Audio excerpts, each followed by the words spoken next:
Hello and welcome to a special episode of the Just Security Podcast. I'm your host, Paras Shah. In the 2 years since Russia's full-scale invasion of Ukraine began, the fighting has caused widespread horror and devastation. Over 10,000 civilians have been killed, and more than 500,000 people have been injured. Still, millions of others are internally displaced, seeking refuge abroad, or are in dire need of humanitarian assistance. The idea of war, and how to prevent it, was a central concern when 51 nations came together to form the United Nations over 7 decades ago. Russia's invasion of Ukraine poses deep challenges to the international rules-based order and raises complicated questions of international law, not only for Ukraine, but for nations around the world. In partnership with the Ukrainian Association of International Law, which worked with other stakeholders, including the Ukrainian Bar Association, the American Society of International Law helped to convene a gathering of international lawyers in Lviv, Ukraine, in December 2023. Lviv was home to 3 giants in the field of international law: Hirsch Lauterpacht, Raphael Lemkin, and Louis Sohn. Lauterpacht developed the concept of crimes against humanity. Lemkin pioneered the term genocide and pushed for the adoption of the UN Genocide Convention. And Sohn played a pivotal role in helping to conceptualize Article 51 of the UN Charter on the right of self-defense. Many of those who gathered in Lviv are now sharing their reflections on the meeting in a Just Security Symposium.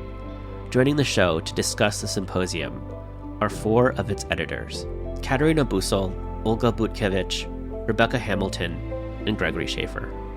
Katerina is a Ukrainian lawyer and an associate professor at the National University of Kyiv Mohyla Academy.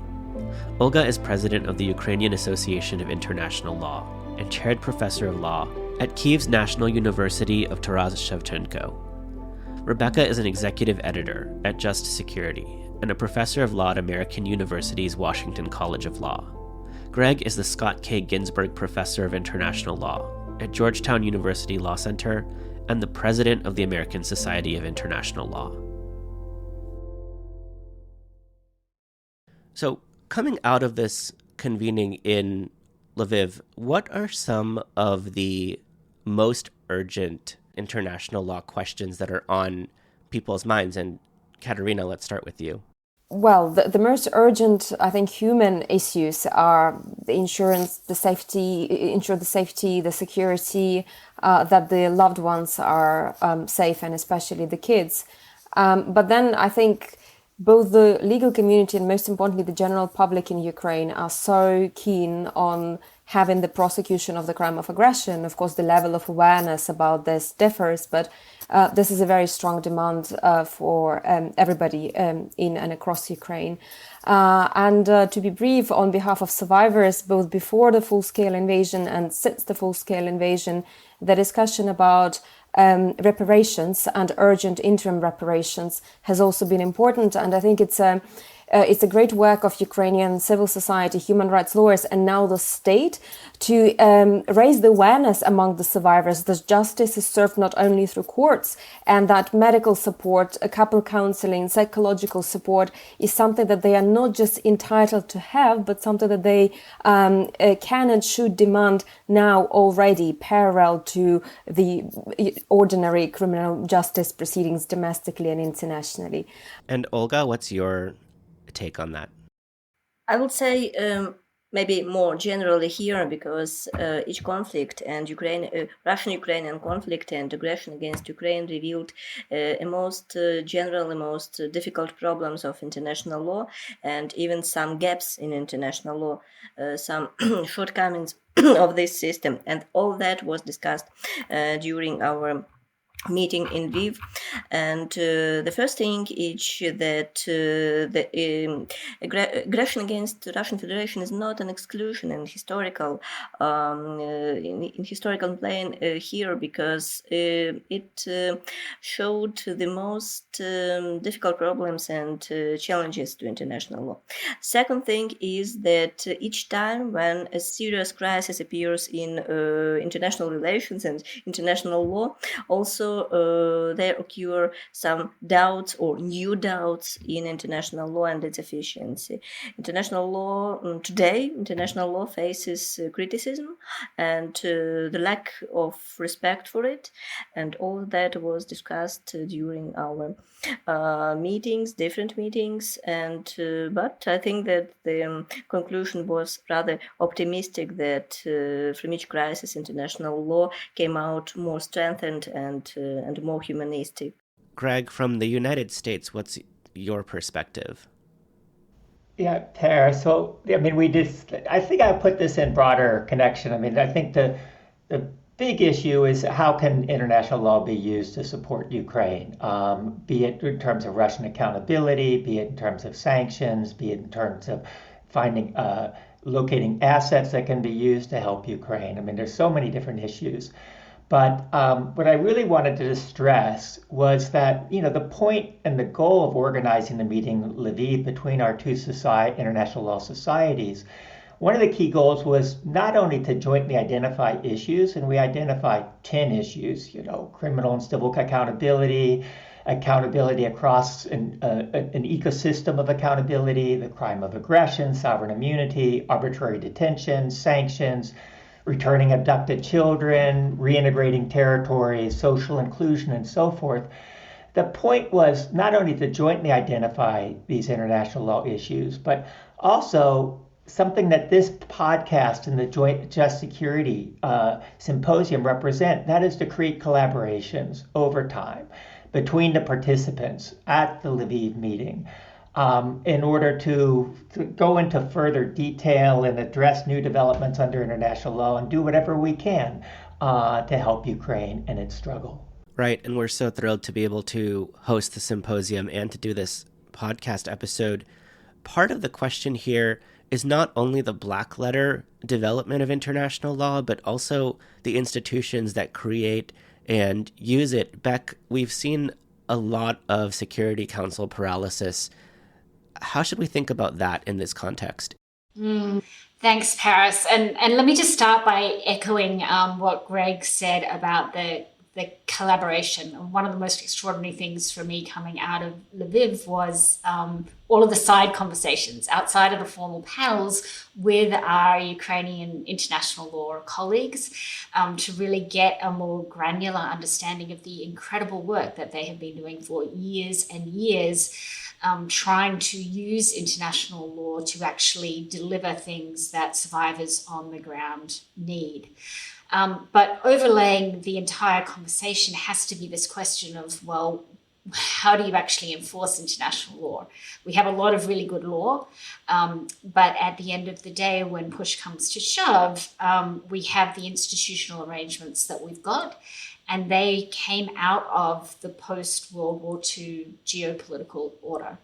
And so when you have a country like Russia that is flagrantly violating international law, and it's important to remind listeners, I think, that we're not just talking about the full-scale invasion of Ukraine, but we can go back to Chechnya, to Georgia, to the annexation of Crimea. When a country that is doing that also has a veto on the UN Security Council, what do we do? This is, of course, not limited to Russia. And even though our convening was timed around the 75th anniversary of the Genocide Convention and the UN Declaration of Human Rights, it was also the case that at the same time as we were there, the US vetoed the first ceasefire resolution on Gaza. And so all of this was playing out in the background.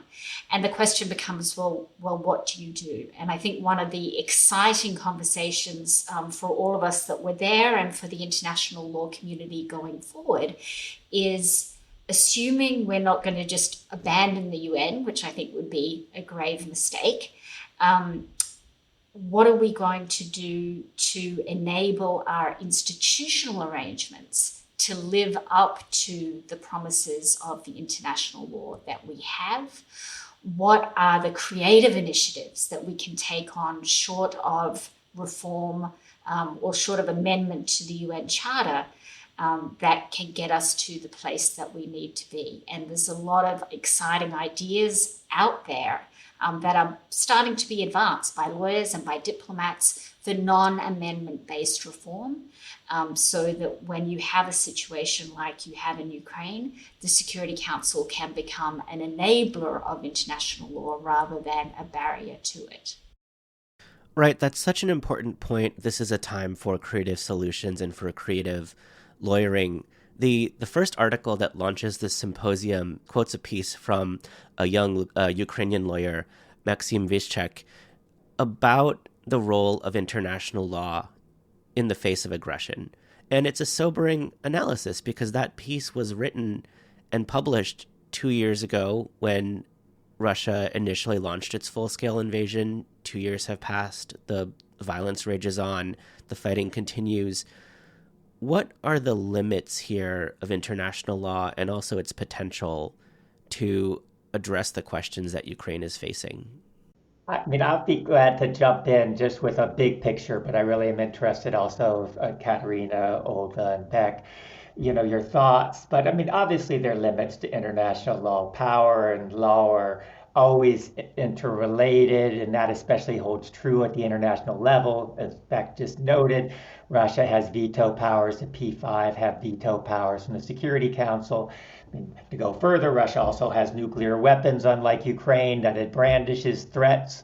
Russia has a huge landmass and valuable natural resources, which provide it with leverage. It has a huge population and for an authoritarian regime that can sacrifice massive numbers of soldiers on the front.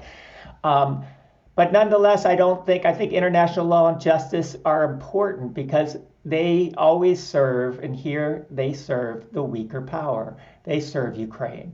Because justice and international law are on Ukraine's side, it can be used to put pressure on Russia, both economically and morally. Russia has paid costs economically and morally. And just to give a couple of examples that really were unimaginable before the conflict, a Russian judge has been removed from representation on the International Court of Justice. That never happened in the entire history since the UN Charter. Russia has been removed from the Human Rights Council, right? Its legitimacy is under serious challenge. It faced massive votes in opposition to Russia's war of aggression in the UN General Assembly. Putin has to think hard about traveling internationally for the rest of his life. We are all disappointed with international law, that it can't be more effective immediately. But over the long run, this has not been a success for Putin's regime. And international law is and can and will continue to be used to support Ukraine in its efforts. If I may to continue in this context, I would say that maybe it's not even just a problem of international law, that the reaction of international community actually was insufficient. Reaction of international community to the Russian aggression was insufficient in 2014, as it was insufficient to the aggression of Russia against Georgia, to the activity of Russia in Syria, and so on. So that's maybe not only about international law, that's about this policy of appeasement of aggressor. And eventually this policy of appeasement of aggressor led in 2022 to the large-scale invasion in Ukraine and all these war crimes against humanity which we face today in Ukraine. But is that international law that is a problem? I would ask, because in recent decades, many excellent fundamental rules were established in international law, such as prohibition of aggression, prohibition of the use of force, respect for state sovereignty, respect for territorial integrity, sets of rules in the international criminal law, in international humanitarian law, etc. Is there a need to completely change international law? I would say no, but there is a need to make these rules workable, to make these rules to work and to be implemented, to be respected by the states. And I think that in many, also I will refer to our summit, our forum in Lviv,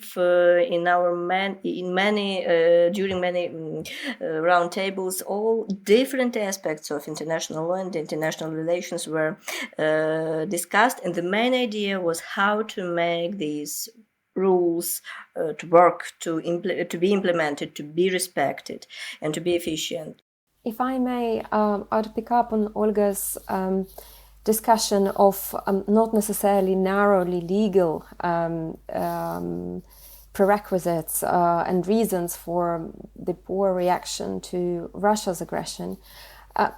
Certain reasons are for sure legal. The limited ICC's jurisdiction, for instance, to try Russia's aggression, but we should ask ourselves why the jurisdiction has been so limited in the first place, and second, why 2 years into the full-scale invasion and 10 years into since the beginning of the aggression, we still haven't done better with the reform of the ICC regime, expanding the jurisdiction over 4 international crimes equally, the way it's supported, among other professionals, by, for instance, Professor Klaus Kress, who is the special advisor of the ICC prosecutor on the crime of aggression.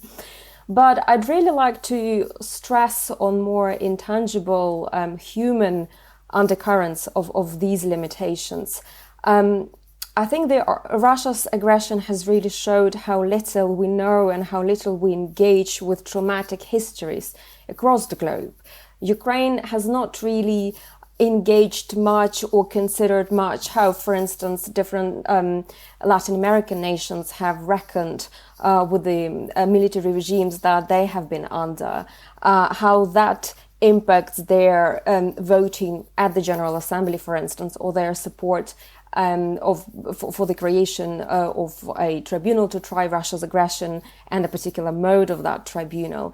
In the same way, we have seen how the world does not really how it takes a while for the world to embrace the discussion that Russia has been and in many aspects remains an empire, and how it nourishes its not just actions but the rationale of the aggression and of particular atrocities. The UN Commission of Inquiry has expressly stated, I think, 2 crucial things. First, as I think both Olga and Rebecca have mentioned, that Russia has not been held accountable for its atrocities in Georgia, in Moldova, in Syria, and during the first phase of Ukraine war, and therefore it has emboldened the further atrocities and the imperial thinking.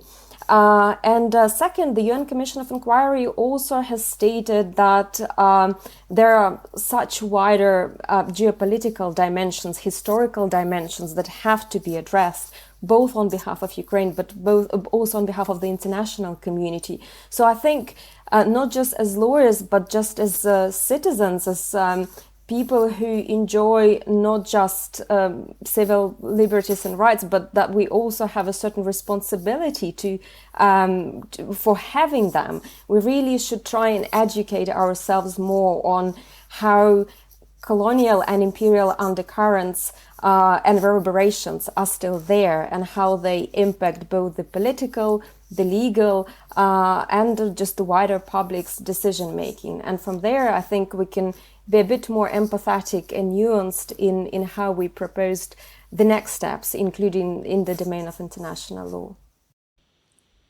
Paris, let me just add, I think what Katerina is saying is 100% on the mark in terms of understanding the different historical legacies that all of the different nations in the international community are bringing to this moment in time, right? We can't understand how different nations are voting at the UN General Assembly without understanding that background. But the other piece of this that I think has been interesting in Ukraine is law is one thing, but it doesn't come out of nowhere. And to get any shift in legal understanding, we need a shift in social understanding. One of the things that Ukrainian civil society and government have been extraordinary at is articulating the case for why aggression is truly an international crime that deserves prosecution. I think for the longest time, international lawyers had, talked about atrocity crimes as genocide, war crimes against humanity, and that was where the sentence stopped. I think the work that is being done by bringing out the voices of survivors of aggression, but also the harms that are being done to soldiers on both sides that are forced into this illegal war is really helping to lay that groundwork for elevating aggression to its proper place in the canon of core international crimes. And that is something that I'm hoping international law will continue to carry forward beyond this current conflict.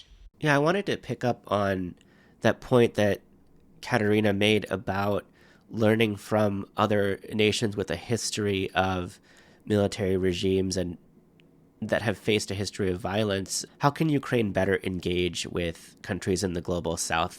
Well, I can start here. I think here we should really decipher all the layers behind the word Ukraine. That could be the government, that could be the academic community, that could be the civil society.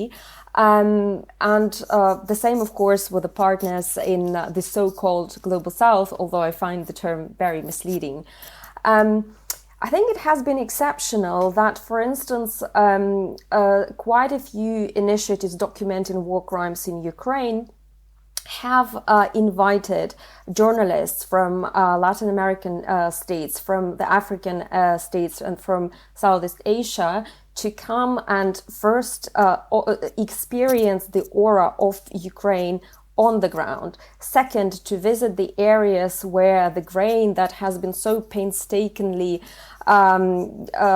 tended to by Ukrainian farmers, to see how they were rescuing the remnants of that grain and agricultural products while Russia was bombing and in other ways affecting the fields of Ukraine. So I think connecting on the human level, on the level of the civil society and among the academics in different fields has been happening, and it has been positive. Later on, for instance, the Reckoning Project, one of the initiatives that documents conflict-related crimes in Ukraine, has catalyzed the meetings of such journalists from the global South nations with President Zelensky. So I think what's important is to establish the human connection, the feeling of the aura of the people, of the atmosphere here in Ukraine, to really see that we really share that pain first.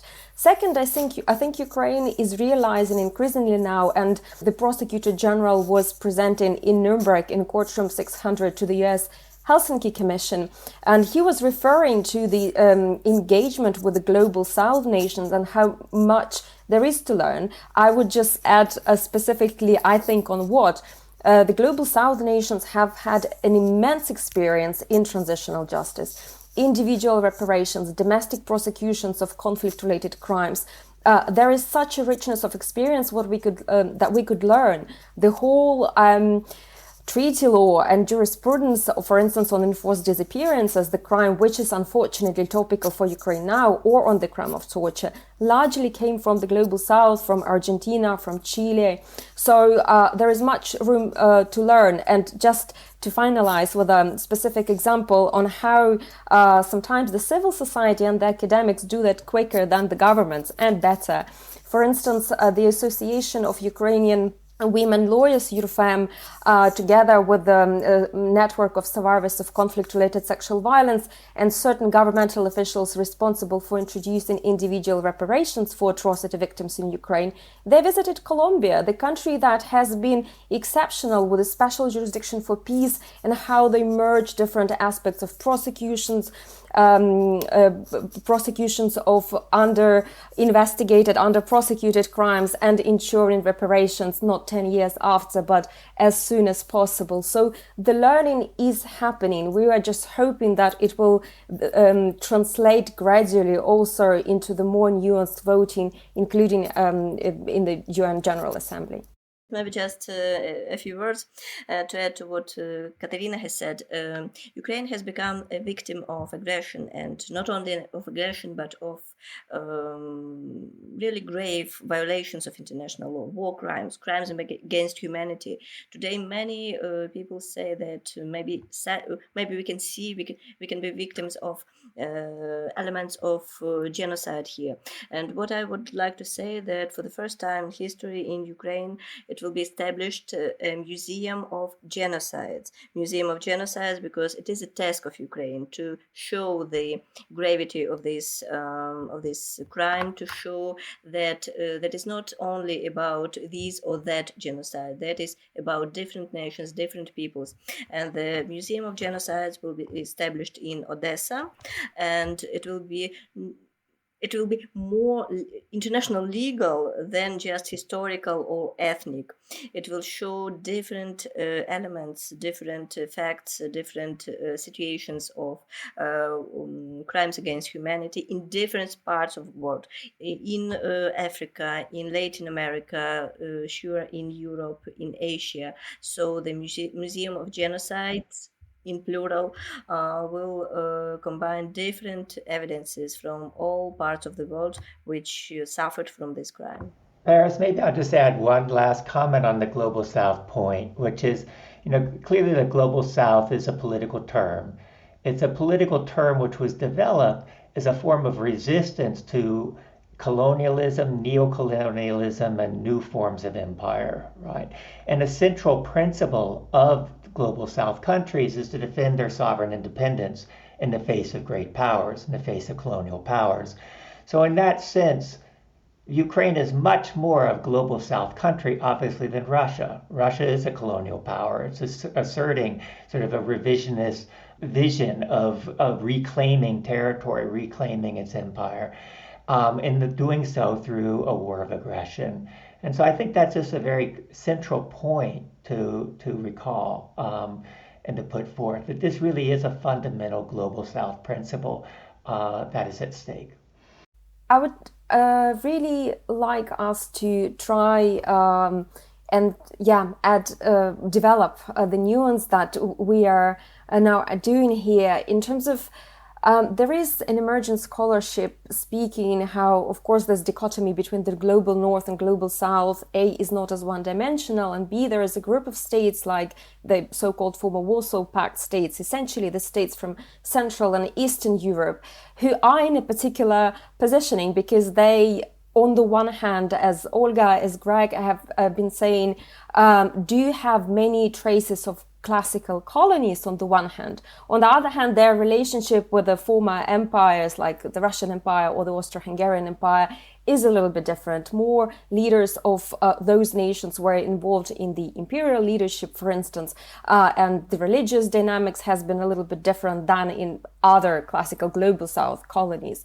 But still, there are so many dimensions that allow us to speak about the colonial and the imperial histories of those nations. And I think what's crucial here and what's happening increasingly more now is that there are more scholarly voices from these regions, like for instance, the analysis from Yulia Joffa, who's a Ukrainian scholar teaching at UCL, or Patrick Labuda, a Polish scholar, who explained this not one-dimensionality, especially for the countries from Eastern and Central Europe.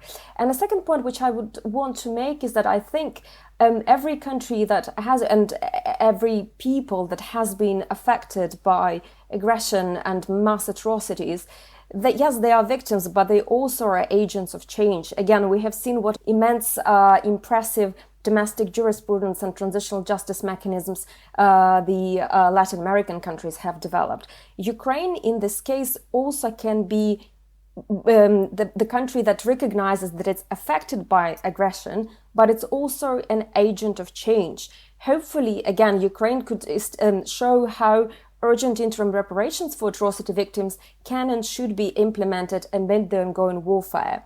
For the crime of aggression, it's crucial for Ukraine, and here I probably speak more, at least as of now, about the civil society and academics, and then hopefully also the government, that Ukraine supports the two-pronged approach for creating the special tribunal to hold Russia's and Belarus leadership accountable, but also for catalyzing the larger change in the reform of the Rome Statute regime. And I think, if anything, this will support Ukraine's positioning that it's really fighting for just not one-time justice only for itself. It recognizes that the wider change in the global international criminal justice infrastructure is needed, and therefore I think this two-pronged approach will more likely be attractive to the partners from the global south. And I'm hoping that, again, the way the Ukrainian academic community and civil society advocate for such a nuanced two-pronged approach, the way it soon be also supported by the government. This dual casting of victims as both victims but also agents of change is really important for us not to lose sight of. And we see it in every atrocity situation ever, starting with, again, back to thinking of the international lawyers who have the connection with Lviv. If you think about Lemkin, if you think about Lauterpacht, victims of atrocities deeply personally affected did not turn away from international law, but turned to it, saw the problems, saw the gaps, were frustrated, and worked to change it. And I think that every conflict brings that out. And that is, in some ways, I wish it wasn't the case. We are already asking too much of people who are the most directly affected by atrocities. But nonetheless, they are the people, because of the lived experience of going through it, can really see with clarity where the deficits are and what needs to change. And I think that the more that we can do this sort of coalition building across borders of people that have had these similar experiences, the stronger and stronger is the movement for the kind of change and reform that we need.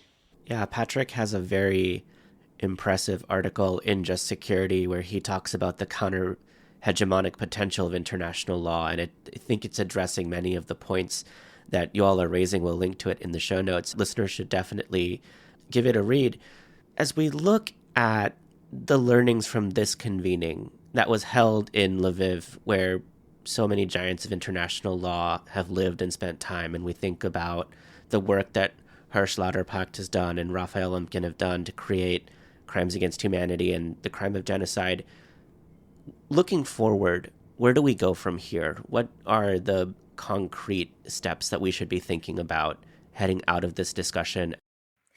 Well, this conflict, maybe as any serious conflict, revealed really different and really many problems in different domains, in different fields of our life.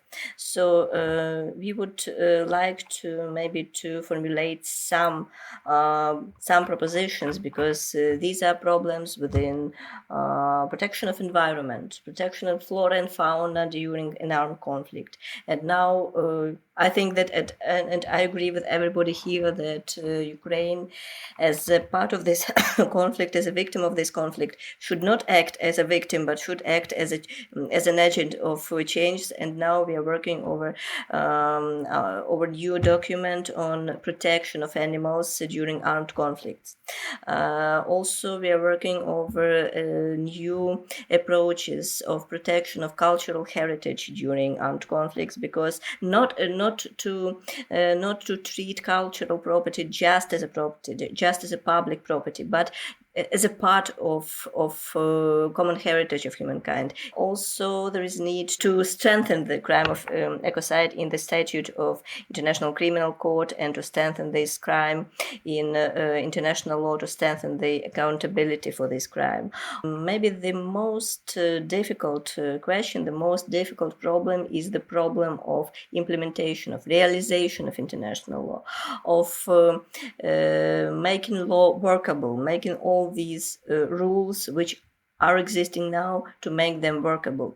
There is a need to adopt international legal instrument which would prohibit international economic aggression, because this conflict in Ukraine showed that the conflict is not only military one. It started to be military only in 2014. Before that, there were different so-called economic trade wars waged by Russia against Ukraine, and also there is a need to introduce this system of protection of economic interests of different states. And what many lawyers say now that this conflict showed to be not only military one, not only armed conflict. That is a kind of hybrid war, a kind of hybrid conflict, which touches all domains, all fields of our life. And the response to hybrid conflict should be also multi-vector. It should contain struggle with cyber attacks, with terrorist attacks, with economical pressure, with diplomatic pressure, political pressure, etc., etc., etc. So the response to hybrid conflict should be also multi-vector, also should be waged in different ways. So we have plenty of tasks, and we implement some ideas in these domains, in all these domains. Paris, you mentioned Hersh Lauterbach and Raphael Lemkin, and of course their connection to Lviv. And I really love Philip Sand's note about them, that during the utmost cruelty, these two lawyers managed not just to curl up and weep, they managed to transform this trauma into something productive. And I'm hoping that we, as on an individual level, on the level of our community, states, and our international law community, manage to do the same, to reflect constructively. I really think that the notion of prevention has not been developed enough in international law, and it's so poignant that the very convention on the crime of genocide is also the convention on the prevention of this crime. Prevention is a crucial component of transitional justice, and the one on which we have the least clarity. And I find it quite symbolic that the first special rapporteur on transitional justice, Professor Pablo de Greve, is on the UN Commission of Inquiry. And to me, it's an indication, kind of the guidance, both, again, to the international community and to Ukraine itself, that we really should reckon with this aggression and with similar situations with a preventive thinking and not with a reflective post-factum thinking. And also, because I'm a Ukrainian lawyer, and of course I'm a Ukrainian first and foremost, I think it's very important for us as a people, as a scholarly, as a legal community, to see what issues this armed conflict and the way we address it have highlighted within us. We see now an enormous amount of the LGBTQI persons joining the armed service in Ukraine, fighting for their country. And we know that these people don't have the rights that they have to have within their country. And I'm glad to see that the Ukrainian Ministry of Justice is developing a draft law on civil partnerships for Ukrainian gay and lesbian persons. So I'm really hoping that also this armed conflict showing the enormous amount, not just of women, but of female survivors of Russia's war crimes who haven't been through the worst in Russia's detention, surviving torture and sexual violence. These women join the army and fight for the country. And that should be not just on the battlefield. Women should be there at all levels of state governance, during the peace negotiations, during building Ukraine in conflict and post-conflict. And of course, all male panels or all male delegations, hopefully it's something that Ukraine gradually goes away from. So we have an enormous also list of tasks domestically to do. And in a way, the armed conflict has become a catalyst of these overdue human rights reforms and transformations, but they are happening, and it's so great to see that, again, the Ukrainian civil society and the wider public are embracing these much-needed transformations.